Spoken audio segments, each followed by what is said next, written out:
हिमाचल से लेकर उत्तराखंड तक पहाड़ों पर एक बार फिर आफत बरसी है। जाते जाते मानसून ने नए जख्म दे दिए हैं। मौसम विभाग की भविष्यवाणी एक बार फिर गलत साबित हुई है।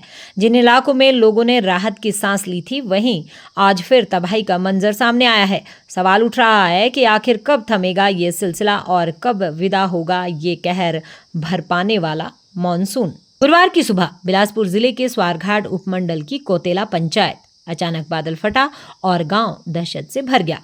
खेत बह गए, बाग उजड़ गए और खड़ी फसलें तबाह हो गई।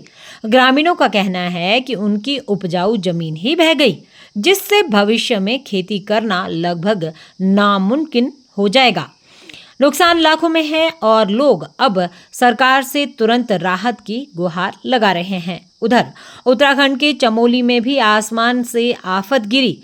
नंदनगर इलाके में बादल फटने से 10 लोग लापता हो गए। एनडीआरएफ की टीम ने एक शव बरामद किया है, लेकिन बाकी 9 की तलाश अभी भी जारी है। यह हादसा इतना भयानक था कि पूरे पहाड़ में दहशत का माहौल है। हिमाचल के कांगड़ा जिले का हाल भी कम बुरा नहीं। थुरल की बचवाई पंचायत के गडरेड़ गांव में जमीन धंस गई। 14 परिवारों के घर अब रहने लायक नहीं बचे। सेना के 50 जवान मौके पर पहुंचे और लोगों को सुरक्षित निकाला। जमीन दरक गई है, दीवारें फट गई है, सड़कें टूट गई है और लोग राहत शिविरों में शरण लेने को मजबूर हो गए हैं। मौसम विभाग ने बुधवार को साफ मौसम का अनुमान जताया था, लेकिन गुरुवार की बारिश ने सारी भविष्यवाणियां गलत साबित कर दी है। मंडी जिले में तो पूरी रात बारिश होती रही। धर्मपुर में पानी भर गया और मंडी शहर का 0 पॉइंट फिर से उसी नाले ने डुबो दिया, जिसने इस बरसात में तीसरी बार तबाही मचाई। सैंड मोहल्ला में आधा दर्जन घर और दुकानें पानी और मलबे में डूब गई। सुबह 6 बजे जब लोग सो रहे थे, तब यह हादसा हुआ।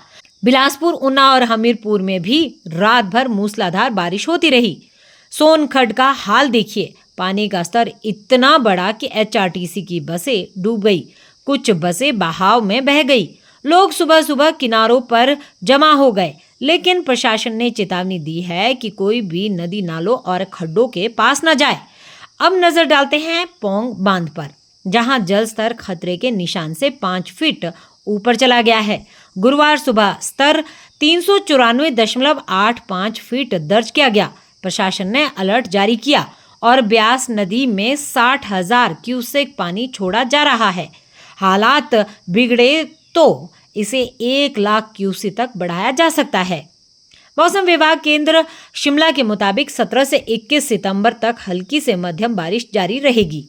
शिमला, चंबा, कांगड़ा, मंडी, सिरमौर और कुल्लू में भारी बारिश और बिजली गिरने की संभावना जताई गई है। जिन जिलों में ऑरेंज अलर्ट जारी हुआ है, जबकि सोलन, ऊना, बिलासपुर और हमीरपुर में येलो अलर्ट जारी रहेगा। राहत की बात यह है कि किन्नौर और लाहौल स्पीति में मौसम साफ रहने का अनुमान लगाया गया है। वैज्ञानिकों का कहना है कि 19 सितंबर से बारिश में कमी आएगी और 24 सितंबर तक मानसून विदा हो सकता है। लेकिन जाते जाते इस मानसून ने गहरी चोट दी है। आंकड़े खुद गवाही दे रहे हैं। इस बार सितंबर में सामान्य से 136% अधिक बारिश हुई। पूरे सीजन में 45% ज्यादा बरसात दर्ज हुई है। 419 लोग अब तक जान गंवा चुके हैं। 45 अभी भी लापता है। 1500 से ज्यादा घर पूरी तरह से ढह गए हैं और 6,747 घर आंशिक रूप से क्षतिग्रस्त हुए हैं। 4500 करोड़ से ज्यादा की संपत्ति का नुकसान हुआ है। सरकार राहत कार्यों में जुटी है। मुख्यमंत्री ने भी सभी उपायुक्तों को प्रभावित इलाकों में पुनर्वास और राहत कार्यों की व्यक्तिगत निगरानी करने को कहा है। शहरी इलाकों में बेघर हुए लोगों को 10,000 रुपये और ग्रामीणों को 5,000 रुपये मासिक किराया देने का ऐलान किया गया है। मुख्यमंत्री ने साफ किया है कि जनता की सुरक्षा ही सरकार का सर्वोच्च प्राथमिकता है। यानी उम्मीद की किरण दिखाई दे रही है। 19 सितंबर के बाद बारिश कम होगी और धीरे धीरे आसमान साफ हो जाएगा। तापमान बढ़ेगा और पहाड़ राहत की सांस लेंगे। लेकिन फिलहाल जरूरी है सतर्क रहना, क्योंकि जाते जाते भी ये मानसून खतरा बनकर सामने आ रहा है। प्रशासन की एडवाइजरी का पालन करें और नदी नालों के पास न जाए। बरसात ने पहाड़ों को एक बार फिर जख्मी किया है, लेकिन अब उम्मीद है कि राहत का दौर शुरू होगा।